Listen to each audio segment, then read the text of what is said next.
Alam ko na miss ninyo ito kaya yo! Happy New Year everyone! Medyo late na nga ba ang aking pagbati pero magkagayon man sana maging masagana po ang ating bagong taon ng 2024 at sana po mas marami pa tayong kwento na maitatampok dito po sa ating subscribers, si Lakbot Stories. Welcome back sa lahat po ng mga solid HTV positive listeners at ganoon na rin syempre sa lahat ng ating mga channel members, mga regular at silent listeners, maraming salamat po. So hanggang sa susunod, nagpaalam agad.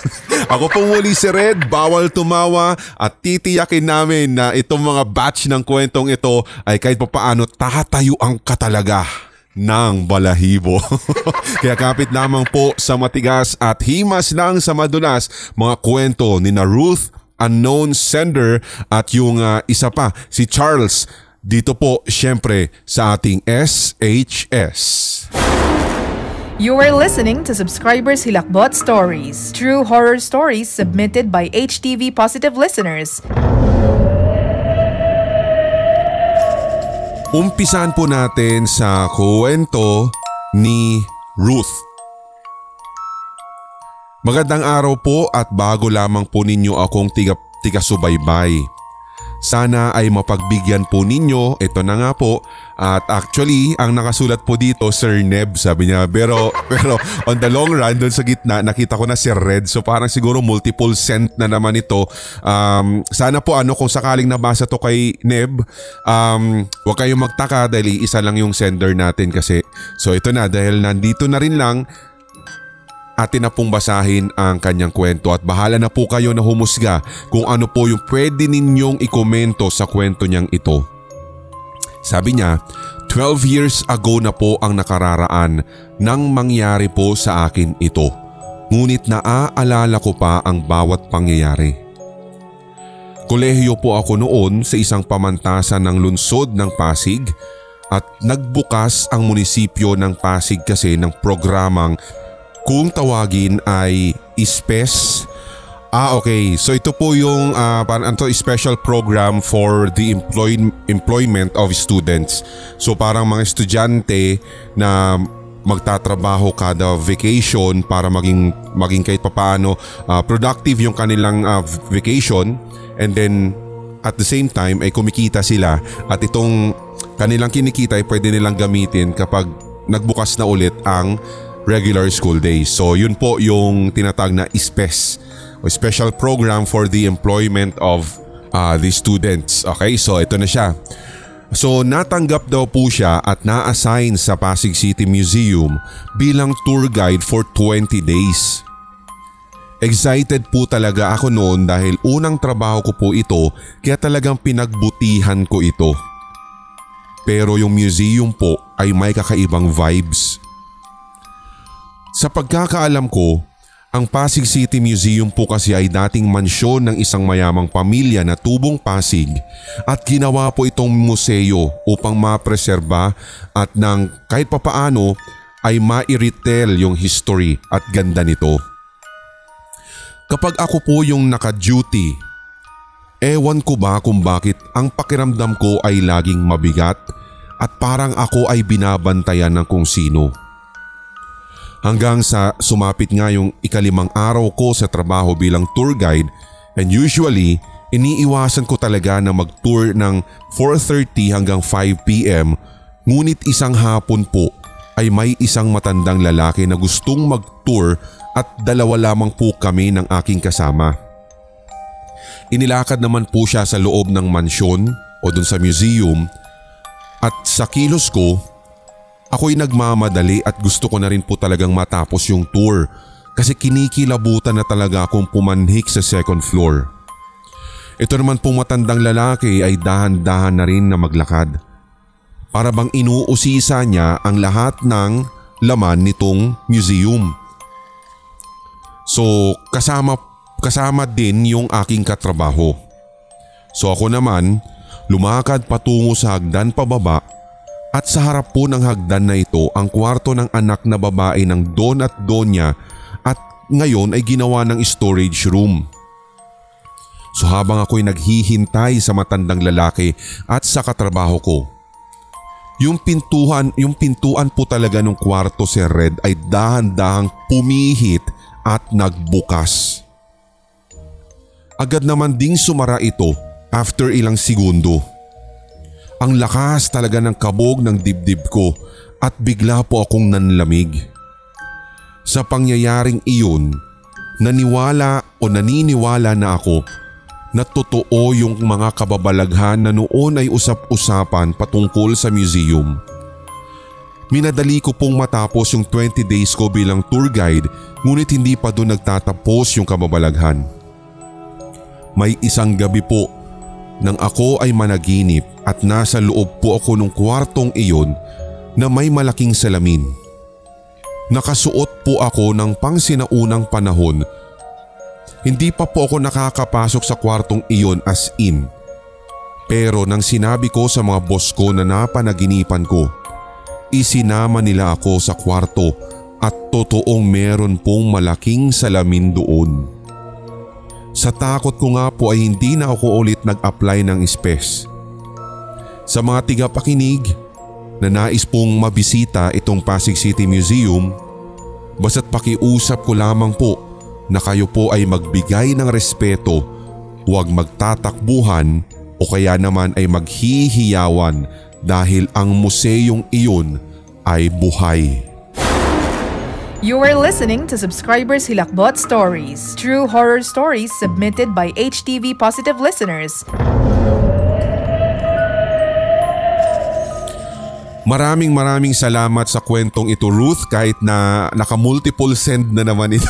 Pero magkagayon man, isa kami sa mga napagbigyan or kaya kahit papaano ay naisip mo na padalhan sa pamamagitan po ng sindakstories2008@gmail.com. At syempre maraming salamat din sa mga kaka-purchase pa lamang ng Kape ni Lola Trinidad. Puntahan o bisitahin, i-like and i-follow na rin po Kape ni Lola Trinidad Facebook page para sa direct link ng ating HTV merch. At nang sa ganon ay makapamili ka ng mga flavors po dyan, macadamia, double choco, barako na steeped coffee at ang drip coffee din po natin kung yun ang paborito mo, yung sa itim na packaging.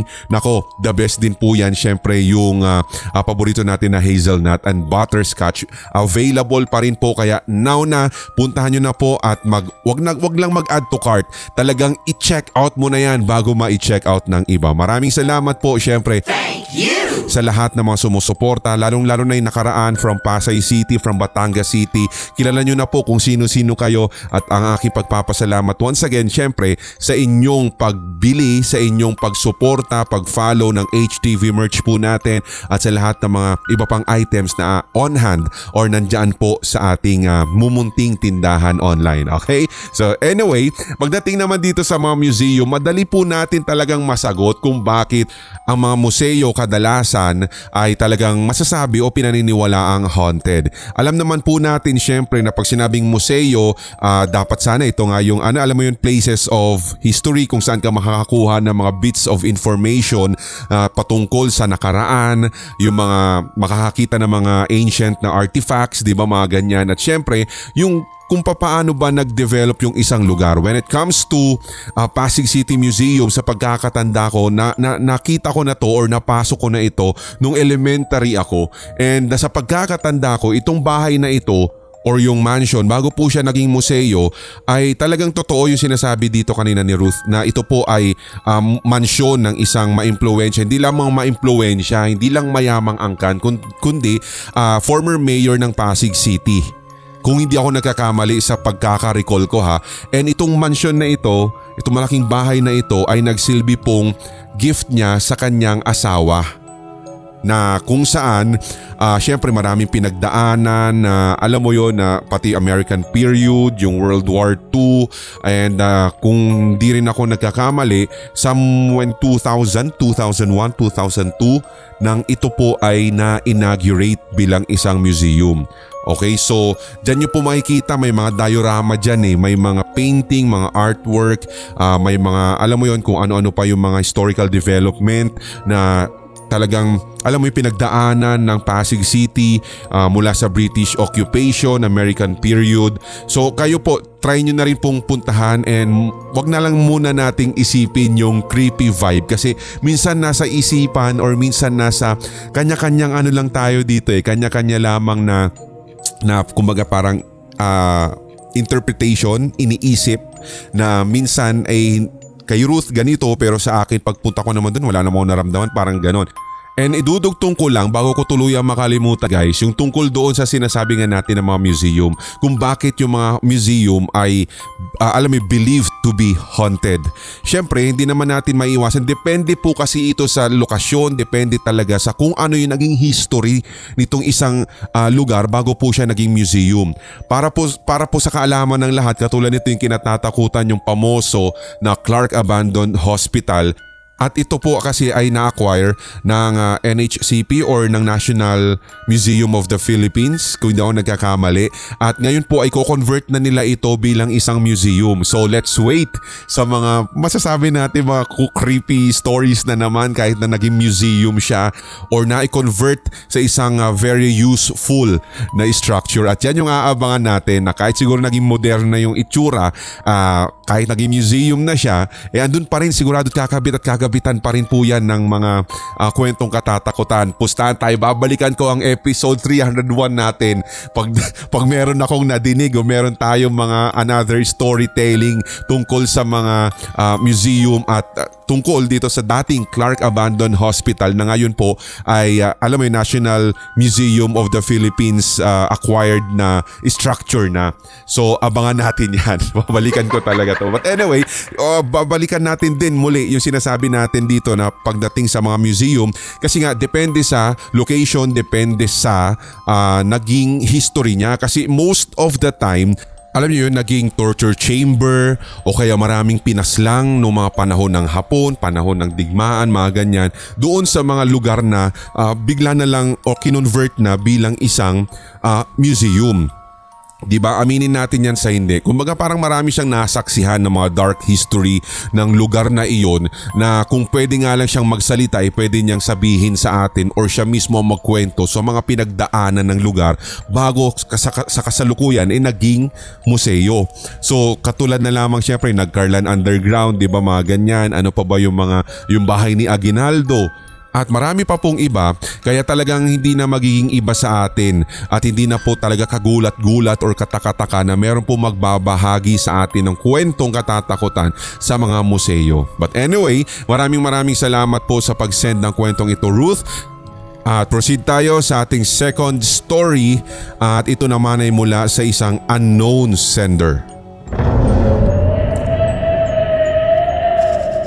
You are listening to Subscribers Hilakbot Stories, true horror stories submitted by HTV Positive listeners. Okay, so ito daw pong kwento niyang ito ay sa Pasig o isang kondo sa Pasig nangyari. Tiga Pasig lahat ng senders natin. Anyway, itago na lang po natin sa pangalang Marian yung tita kong ito. Kadalasan nung ako po ay elementarya pa lamang ay lagi po ako nakikitulog kina tita since ang mga parents ko po kasi ay palagi pong wala sa bahay kaya itong si tita ko po palagi yung aking pinupuntahan para makikain at aalukin na po nila ako na doon na matulog sa kanila. Okay naman po kapag bumibisita ako, as in welcome naman po ako talaga doon. Pero nagbago po talaga at kinatakutan ko na yung unit nila nang siya po ay mag-adopt ng isang bata na tawagin na lang po natin sa pangalang Mia, babae at ito po ay magtatatlong taong gulang pa lamang nun. Si Mia po ay masasabi ko namang isang normal na bata. As in pag biniro mo, tatawa at makikipaglaro talaga sa'yo. Meron po si Tita Marian na dalawang yaya noon na tigabantay nitong kanyang inadopt na si Mia.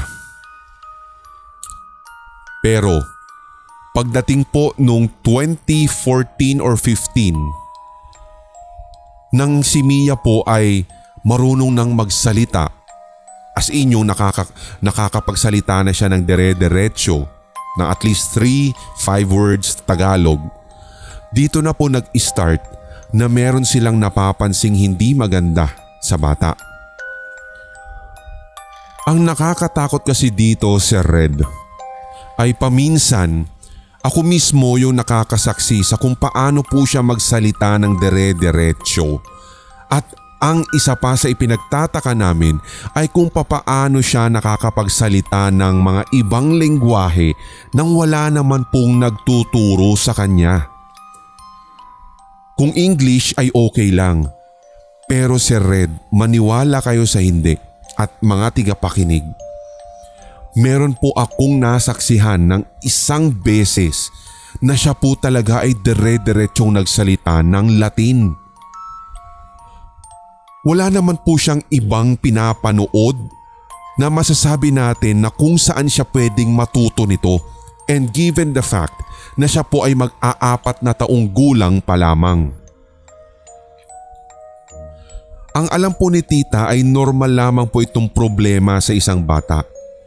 Hanggang si tita na nga yung nakaranas o naka-experience na kung ano-ano ng lingwahe at paminsan ay hindi na nga maintindihan ng mga pananalita nung kanyang anak-anakan. Dahil doon, tinungo or humingi sila ng tulong sa isang speech therapist. Ang nakakagimbal dito, Sir Red, every session nitong si Mia, nakakapagsalita siya ng direct na Tagalog at Ingles. Pero hindi po katulad nung mga nasaksihan namin. As in, para bang biglang nawala yung masasabing speech problem or yung kinatatakutan at ikinakabako sa kanya. As in, legit na mga straight words lang yung kanyang mga sinasabi kapag may session. Pero kapag umuwi na sa kondo sa Pasig, Mia would stop talking properly na naman. At eto na naman siya, nagsasalita ng kung ano-ano. And then inobserbahan na po doon ni tita ang lahat hanggang sa siya ay magmanifest ng mga nakakatakot pang senyales na hindi talaga normal si Mia. Kung papaano namin sinabing hindi normal, dahil mas gusto ng batang ito na palaging nakaupo sa harapan ng isang malaking mirror doon sa living room ni na tita, at doon ay kinakausap niya ang sarili, at kung hindi siya tatawagin o patitigilin ay hindi talaga siya titigil. As if meron talaga siyang kausap.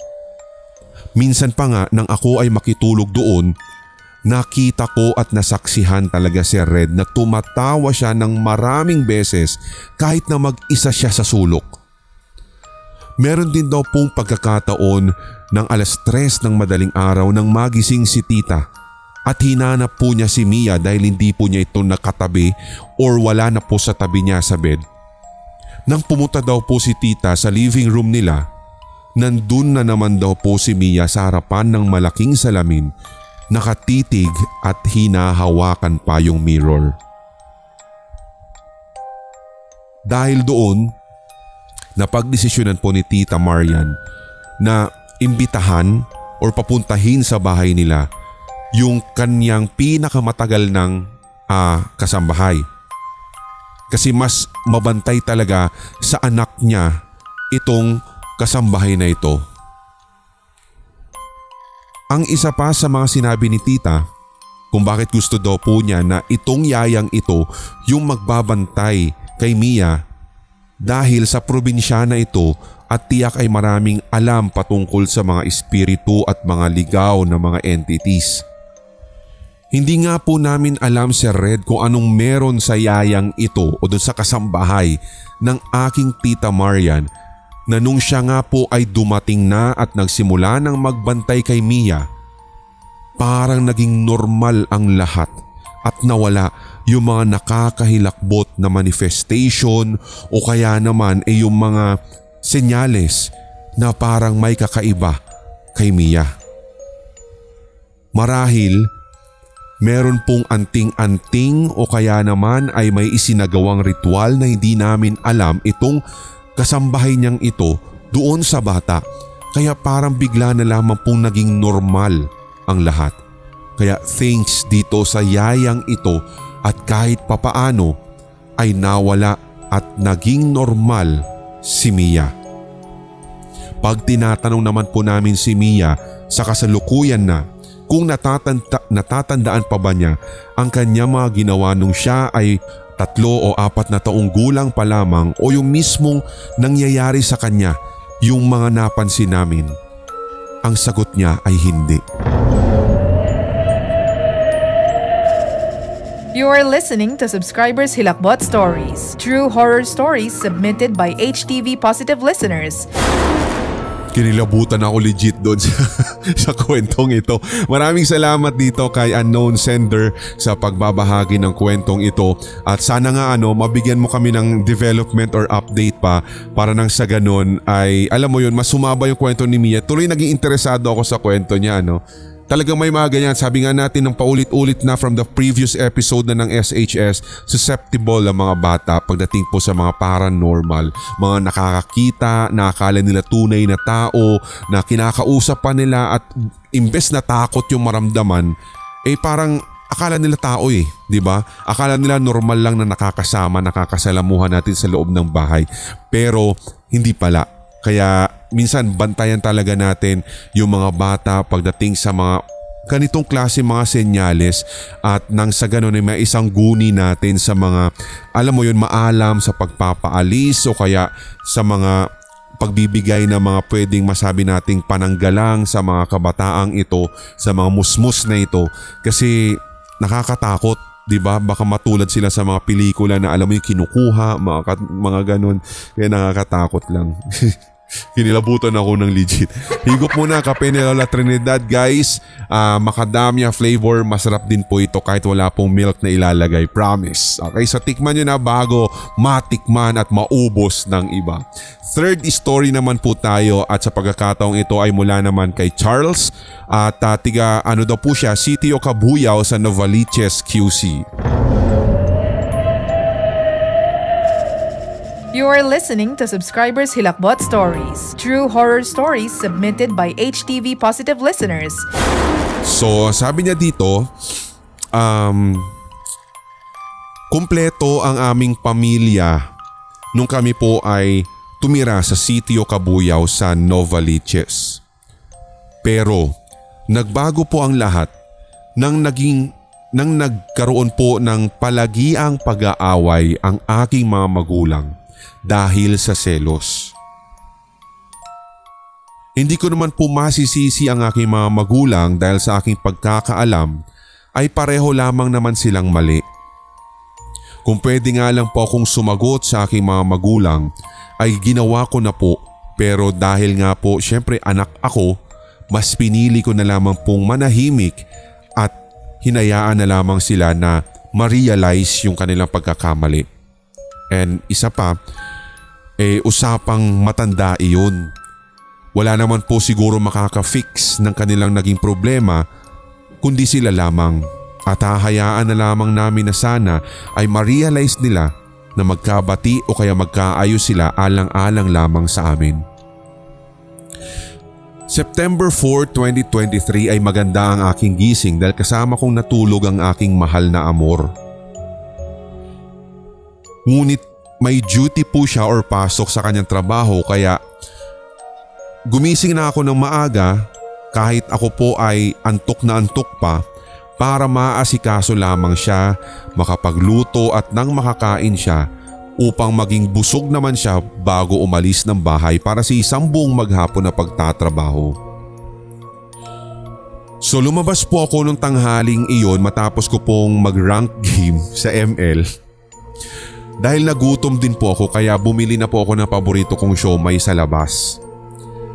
Dahil nga po sa sarap ng siomai nila doon, napakain na rin po ako ng kanin nang ako ay umuwi. So para hindi daw po kayo ma-confuse, bumili siya ng siomai na marami. Hindi ko alam kung ilang kalderong binili.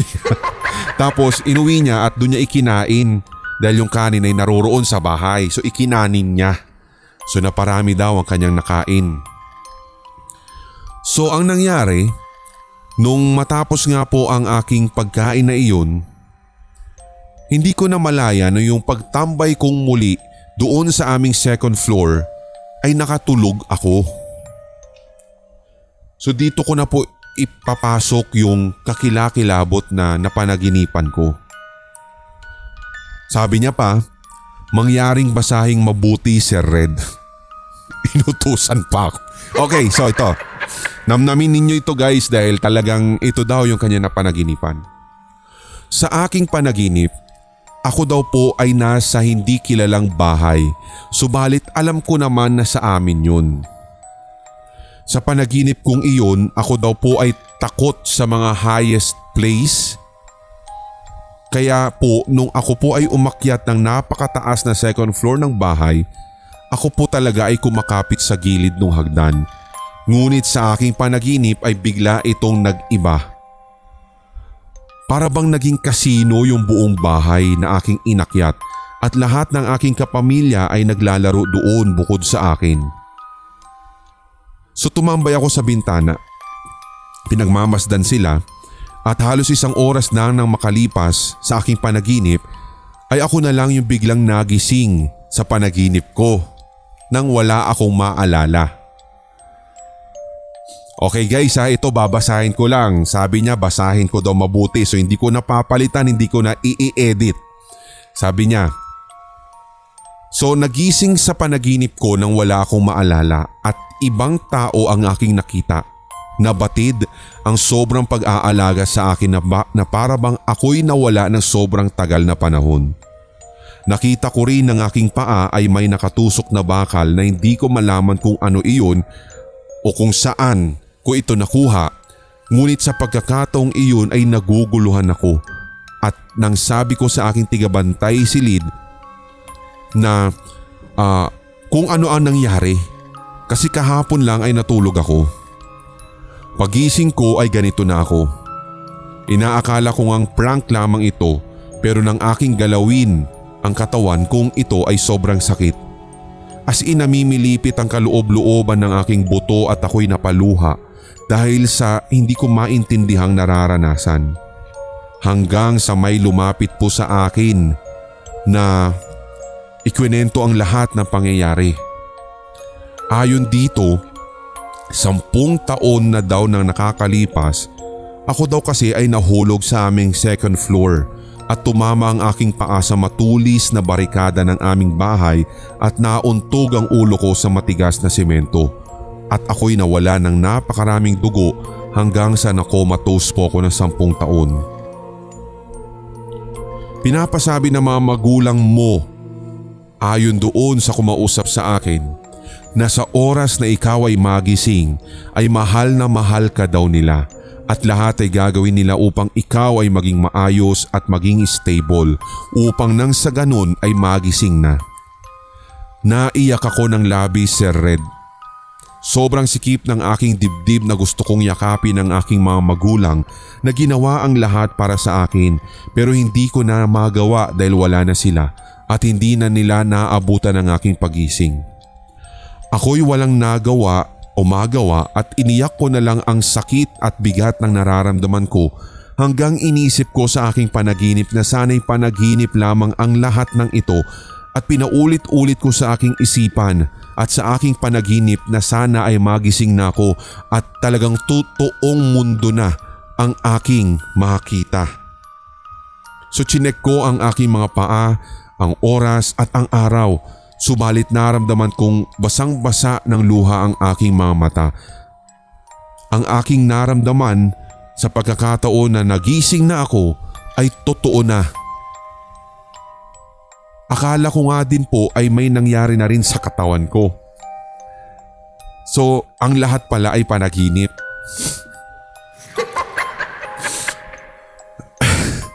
Ewan ko sa'yo.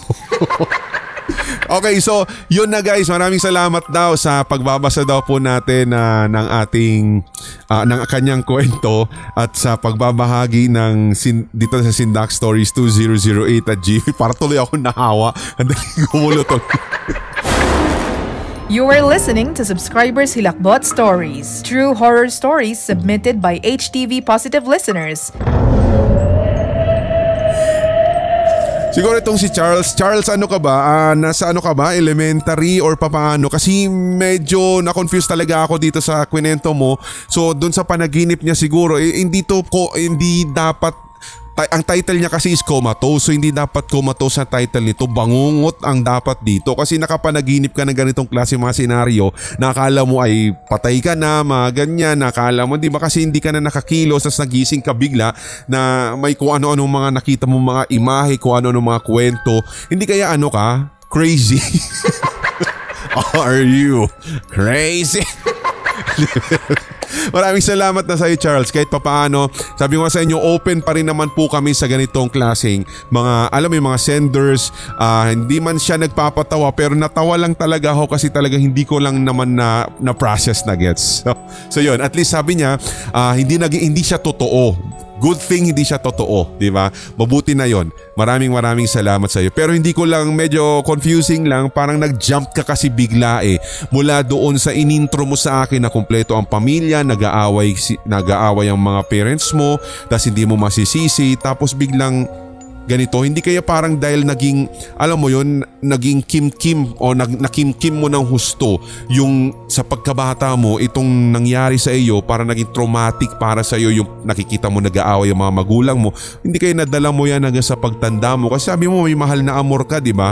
Hindi totoong pangalan itong amor, so may asawa na may kinakasama siya. So needless to say, so matagal na nangyari itong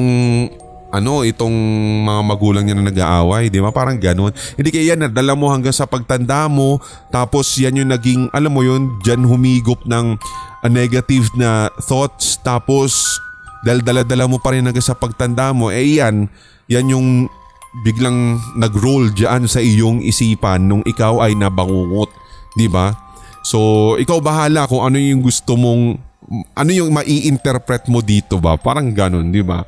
But alam ko po dyan, sa lahat po naman nakikinig sa atin, kung meron ka man din sarili ding interpretasyon sa naging kwento po ng third story o third sender natin, i-comment nyo lamang po. Kaya kahit sa mga kwento na atin pong ibinahagi dun kay unknown sender o kaya dun sa first sender po natin na si Ruth, maraming salamat. At sa lahat din po ng mga nagbabahagi pa rin ng kanilang mga kwento dito po sa ating SHS. Hanggang sa susunod po na episode, ako pong muli si Red. Tutok ka lamang dito sa Hilakbot TV Pinoy Horror Stories. Tuloy-tuloy lamang po ang hawaan para wala ng galingan at lahat tayo ay solid. HTV Positive. Love you guys. May mga kwentong kababalaghan o mga karanasan kang kahilahilakbot na nagmumulto sa iyong memorya? Ibahagi na yan sa pamamagitan ng voice message o kaya i-type at i-send sa sindakstories2008@gmail.com. Maaari ring i-private message sa Hilakbot TV Facebook page. Ating pagkwentuhan ang inyong real paranormal experiences kasama si Red. Lunes at Biyernes, ito ang Subscribers Hilakbot Stories.